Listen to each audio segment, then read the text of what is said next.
Welcome to Driveway Garage. Today I'm working on adding an outlet for my hot tub. It's 115 volts. Some say 110, some say 120, but it's not 210, 215, or 220. Let me show you what I have going on. So there's my breaker box. And I do have an open slot. It's already there. I just have to hook a wire up to it. I put my hot tub in the garage because I don't want to go outside in the cold weather. And I know you're not supposed to, but I had it hooked up to this heavy duty extension cord. And where's my outlet? Here it is. This is the one I'm wiring for. Let me back this camera out. So I'm wiring for this, and it's long enough. It'll go over here just about anywhere in this area. So I'm going to move it over to the left more. That way I can try to get the cord out of the way as much as possible. Now here's what I did so far. I took the outlet box that I bought. I actually got this at Walmart. And I know you're thinking cheap, but it's pretty sturdy. And this is the kind that has the little flippers that if you don't have a stud you can nail it to. You put this in the wall, and these little flappers, if you can get a good view of it, screw up against the drywall and hold it tight. That way I don't have to cut a big hole in my drywall. I held this direction backwards up against the drywall, and I traced around it with the Sharpie. And then you could use a little drywall saw if you have one, but I bought this, I think I got this at Home Depot, Hyper Tough. It's for cutting, it's oscillating, it's for cutting metal or drywall, different blades. I had that blade in there, so I used that, and I only went through far enough to get through the drywall. Get you up close there, because there's other wiring going. There's 1, 2, 3 wires, 4 wires going down through the bottom, maybe 5. I didn't want to hit any of those, so I was careful. So now that I got that done, I can take out this piece of drywall, and I'm going to run my wire through here. Now this is really thick drywall. This is 3/4 of an inch, I'm pretty sure, for fire protection. I'm going to run my wire down through this hole I popped out. There's several empty holes here you can see. I just took a screwdriver and a pair of pliers and hit it a couple times. It popped loose. I grabbed it with a pair of pliers, pulled it out of there. I'm going to run the wire down through there till I can get it in that opening I cut. And then once I do that, I'll cut it to length. Now, I'm going to leave about 6 inches sticking out here so I can hook it up easily. And then up here, it's got to have enough so that I can hook under this ground panel in the back. The white one and the bare metal one are going to hook into there.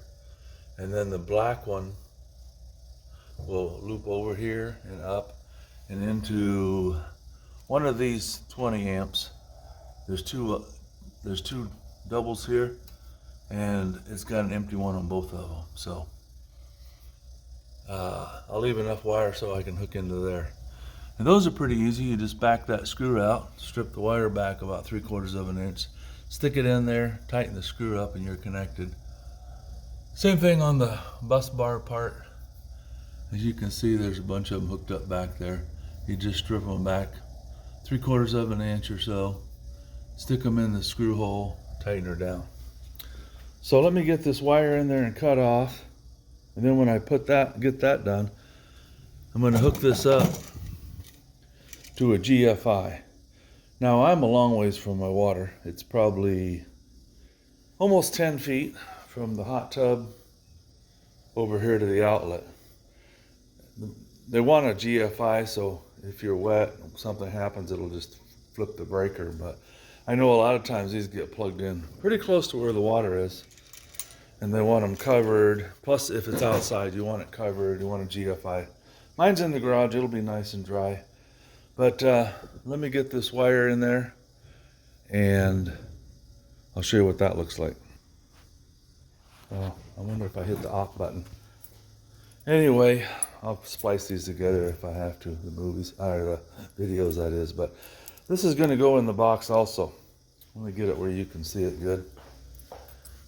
Now this is the clamp for the wire, and this kind, a lot of them have a nut on the end that screws on, so if you have access to it you can do that one, but this one is made to snap into place, and then I'll have my wire inside of this, and that'll keep it from getting cut up by the metal box and having electrical problems. So let me get back to it. Well, that was easy peasy.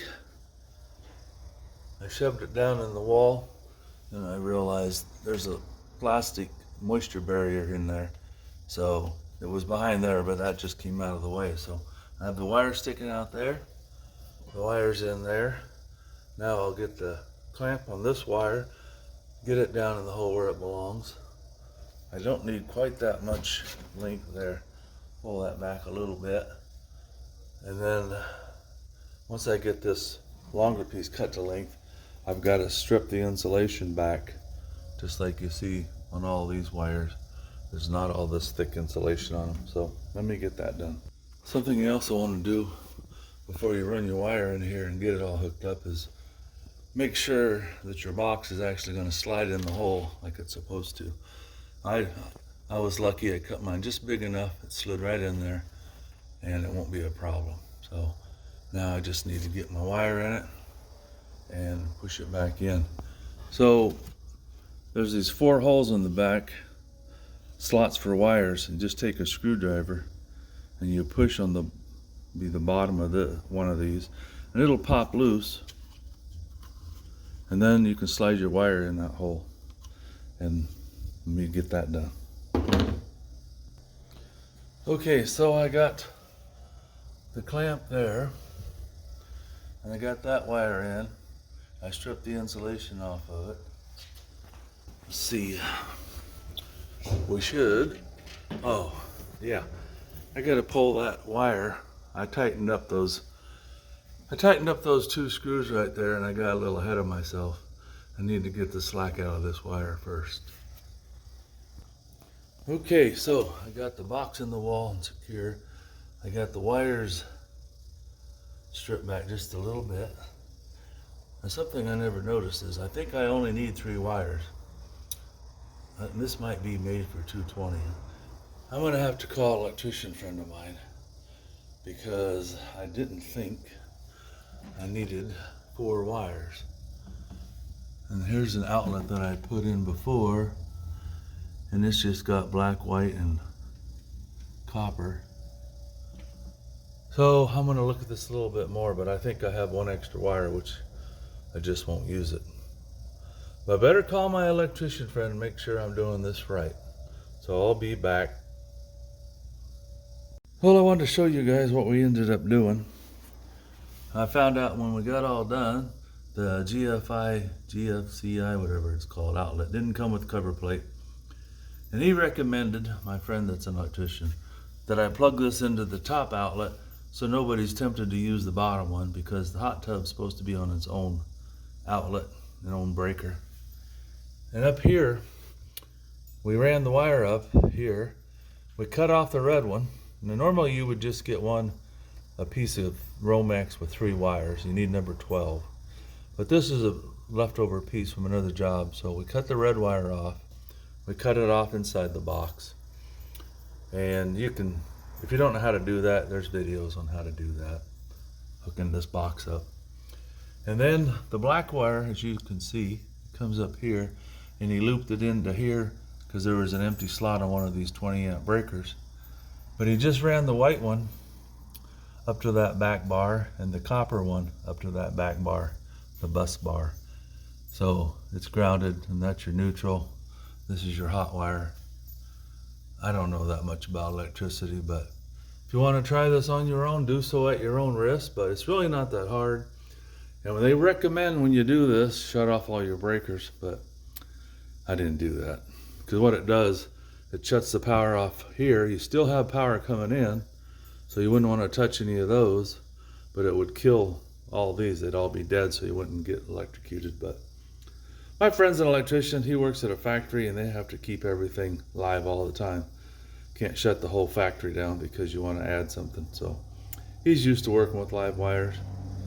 When I was young, my dad would be working on something. He'd be talking. I'd say, don't stick your finger in there too far. But he was an electrician by trade also. So anyway, it's in.